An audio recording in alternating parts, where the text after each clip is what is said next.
You've seen a moss pole, but a moss wall? This is a living piece of art. No constant misting. The wick pulls water up on its own and keeps the moss damp. When I set out to build the moss wall, I didn't want a flimsy setup that falls apart, but a living wall that's built to last. I chose the best grow lights on the market from Barina. They don't just make it look good, they keep the entire wall alive and thriving. Big thanks to Barina for powering the setup. I wanted a sturdy, practical, and beautiful wall, and here's how I accomplished this. The wall itself is 3 feet wide by 6 feet tall. I picked a nice pattern grain for the face of the wall, but I wasn't too concerned about the back. I just wanted the boards to be completely straight.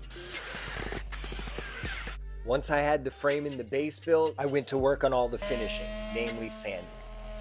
It's important to do a thorough job with the sanding, or else once you put the stain on, your wood pattern won't look correct. For sandpaper, I used a 220 grit. The key when applying your stain is to apply it evenly. After applying stain to all the necessary components, I sprayed lacquer to provide a beautiful finish to the outside only. Spray lacquer has to be cut with lacquer thinner in order to provide a nice even spray.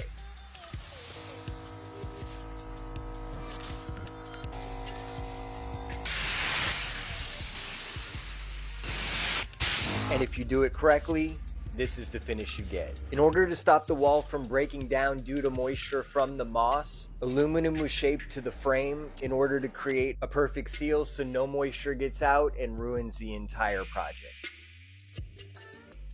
Next up, to create the moss mixture, I use sphagnum moss, orchid bark, and perlite. More on combining that later. This is hardware cloth. Normally it's used as the housing for the moss pole. For this, I'm going to be using it for the face to hold in the moss.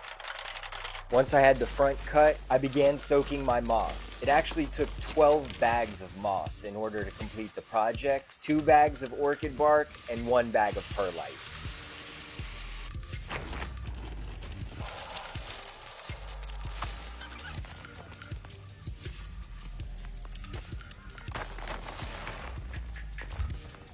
A self-watering string was fed from the top, zigzagged to the bottom, so it could self-water. When placing in the moss mixture, I wanted it to definitely be firmly in there, but I didn't want it to be overly packed so that no oxygen could get in when I actually put the plants in. The hardware cloth was then secured over the top. A groove was placed on the support of both walls. This allowed for the moss wall to sit on the wall without any screws. Barina grow lights are the best lights on the market. They're solid and reliable. They're the ones I trusted for this build. You can grab the exact lights through the link